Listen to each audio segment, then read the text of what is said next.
Hello YouTube, welcome back to the channel. Stacking Perpetrator here. And this episode is going to be a continuation of how I'm organizing, cataloging my coin collection so that I can, once my trust is finalized and I got all the legal stuff right, and I can move the coin collection into and make it part of my trust. This is a continuation. I've prior video showed you how I set up my dance co with the sheet that I made up and to catalog the album, and that's how I'll do all my dance co's.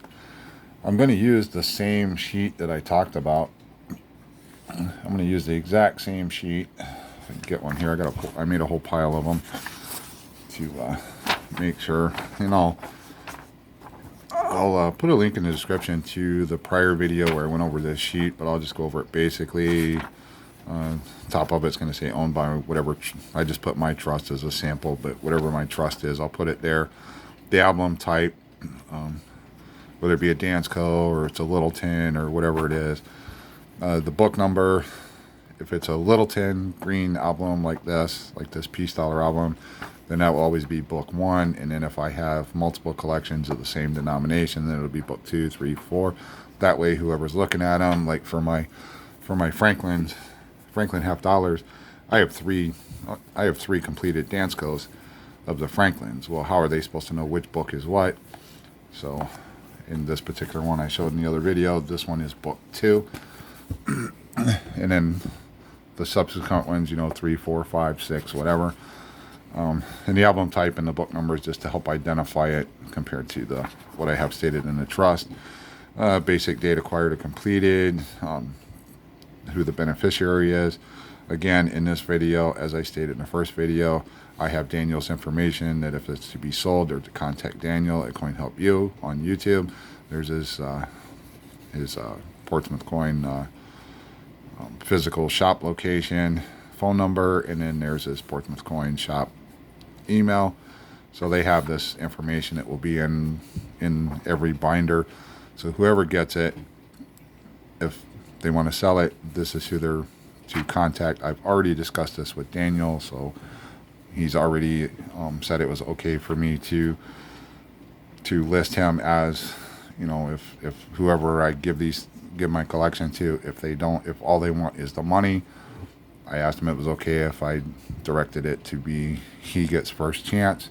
He said that would be fine. I have the emails. Copy of the email will go into my with my trust documents, just so everybody's on the same page. Whoever I designate trustee, something happens to me, they pull out the trust documents, they start going through it. Okay, we're going to distribute this out. You want money? Okay, we contact Daniel and arrange to sell it, giving Daniel first choice, first crack at buying. I have a spot for key dates, so any key dates. And I did these generic forms because I still have to go through and catalog it. So I'll list key dates, I'll list semi-key dates, I'll list better dates. I'll put some special notes like in this one, like special attention, like if I had a special circumstance with the 21 or the 28, or if, say, a coin came from my mom's collection or something special, I will just make special notes here. I do have spaces for, because with a trust, I'm doing the revocable, which the revocable trust can be changed, it can be upgraded, you can put stuff in, you can take stuff out, you can sell stuff, you can buy stuff, you can add it, you can make changes. The really cool thing is it's something, when you set up a trust, you don't just set it up, put it in a file cabinet and forget about it. You need to be using it. It's the reason you created the trust, and you need to use it.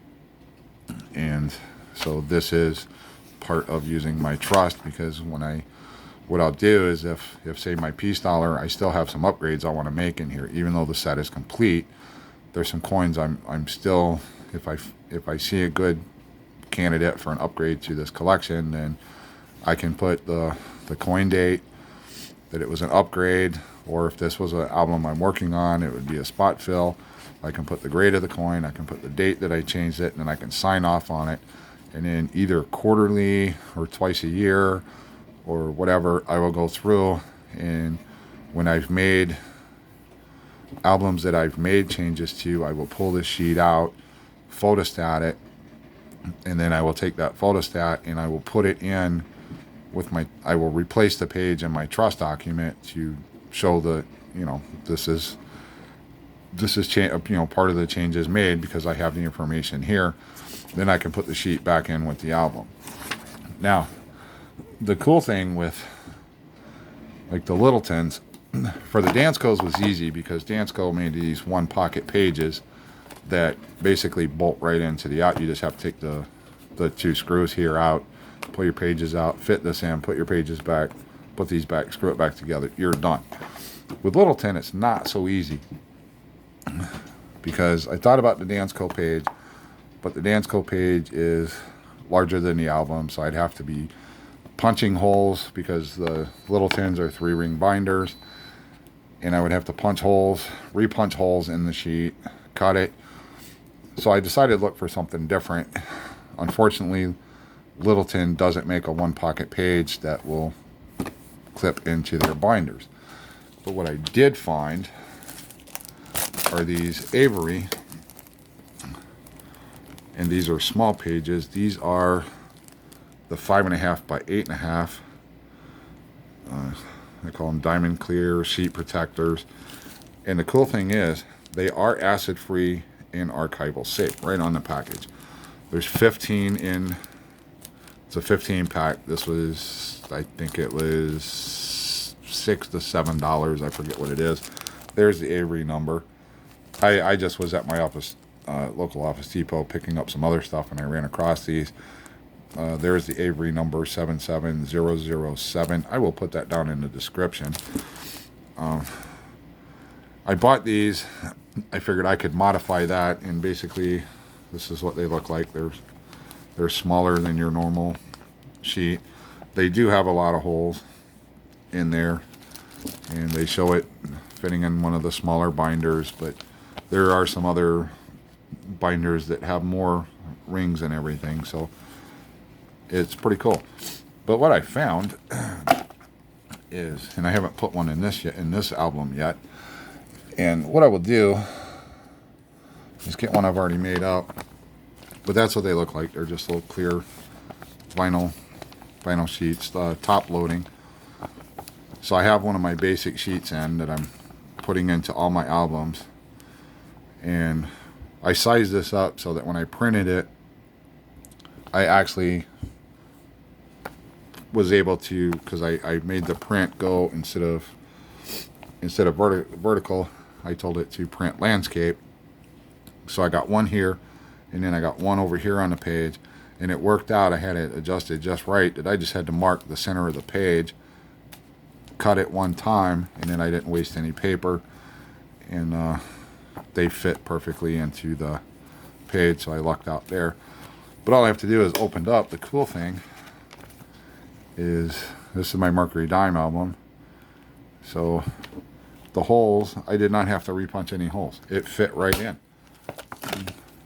It fit right in here.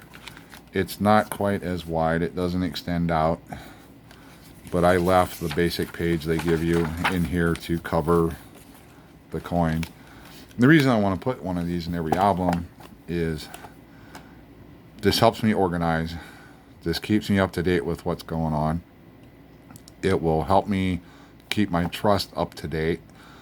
And then, as I explained in the earlier video, which I'll go over if this is the first, if you're just tuning in to this and you're interested about it, there's 3 reasons I'm doing this sheet. One, for my records. This is part of my organization and cataloging. And then the second reason is if something happens to me and whoever comes in to who I assign to be the trustee of the estate to take care of the affairs and everything, this will help them out, because if I have multiple albums like I do with the Franklins, this is information that a copy of this will be in with the trust. But if they're not sure what's going on, they can just open it up, look at the thing in here, it will tell them the album type so they can verify that, because I'll say, Littleton, Mercury Dimes, 1916 to 1945, and this is book 1. All my Littletons will be considered book 1 for the album type. The date I acquired it and whatever, they'll have the beneficiary so they can match that information up to what is in the file for my trust. So they'll have the trust instructions, they'll have the documentation that this goes to so-and-so, whoever, let's call it Joe Schmo. So if they're looking at the trust and the trust says Joe Schmo gets the Mercury Dimes, the Littleton Mercury Dime album 1916 to 1945, and they don't know what's going on, say I had two of these, well, they're looking for book 1. If I got 2 books and I don't put a notation, then they don't know which book I'm talking about. I have that information in here. They open it up. There it is. And then the third thing that this is beneficial for, if they don't know anything about coins, they can see I put all this note, but they know too, if they want to just sell it, contact Daniel Malone. That's the one I trust. I've already talked to Daniel. He's okay with it. That's why I have him listed on all these pages. That helps. The third reason with this page is if, say, they do sell it, this will help Daniel, provided they follow what I'm instructing them to do, and they send it to Daniel. He can open it up. He can look, see when I did it, key dates that are in here, semi-key, he'll know all of that stuff, but I'll have some notations in case I have something in here that it's a variety. I can list it here. Or in the case of like my 16D slot is vacant, it will be vacant, but I have it in a slab. So I will that's one of the notes I'll make down here. The 1916D is located in box 2, in the slab box mark number 2, and it goes with the set. So along with reading the details, they'll know to go to my box with all the slabs, go to box 2, pull out the Mercury Dime, the 1916D, it's in a slab, put it with the set, they send it up. Special note, helps Daniel. Hey, there's a 16D. It's not in the book, but it is in a slab. So I can have that noted here. That will help him speed up the process. He'll, obviously he still will go through and look at the coins and make an evaluation, but I can give him some valuable information that will help him to help him speed up the process, because, let's face it, he runs a coin shop. He's going to be busy. He does a video talking about, or he's done several videos talking about how collections come in, and he has to sit and organize them and this, that, and the other.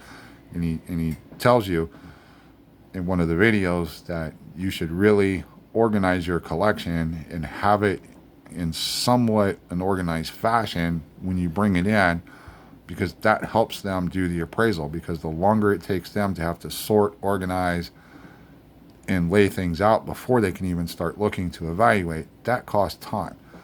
That time could affect the value you're getting for your coins. Maybe not by a lot, but it could mean the difference of getting an extra, depending on your collection, an extra $100 or an extra $500. Because if they got to spend all day or 2 days going through and organizing your collection so that they can then sit down and give you an actual good evaluation, that just takes time. And we know how it is. Every minute counts sometimes. And that's one of the reasons. The third reason for the cataloging, like I'm doing, is to help whoever, and it may not be Danny, it might be somebody else. So they can sit down, they have this information here, and they know 16D is not going to be in here, it's going to be in a slab, so they can do that separate. Hopefully the slab comes in with the set, but it just gives them something. And then I put standard on all the forms that this album has been shown in one or more of my videos, so they can always go and reference those and all that. But just letting you know, if you want to do something like this, these Averys 77007, and I'll show it again, they're the 5.5 by 8.5 seat protectors, and I'll point out again, they are acid free and archival safe, so that is a good thing. So That means I can put them safely in here and won't have any negative effects. So that's how I'm doing that. Here's what it looks like in the Peace Dollar album. Now I did, like I explained in the other one, I took a photo album, the pages out. It's an unused photo album where you just put little stickies, the old school way of doing it. You stuck the 4 corner pieces in, and then you put your photograph in. You could pull it out and put it back in. I just took those and cut because I thought it would be nice if, because I wasn't sure how I was going to do this sheet here. And I just thought that would be a nice background. And when I flip, if I put something smaller in, it looks it just adds a little appearance to it. But anyways, that's what I got for you on this. That's how I'm, the pages I'm adding in the final page here that I'm adding to my albums to do my cataloging sheet to set up for my trust. Let me know what you think down below. I'd like to hear your ideas. How are you cataloging your collection? Let me know down below, and we will see you on the next one.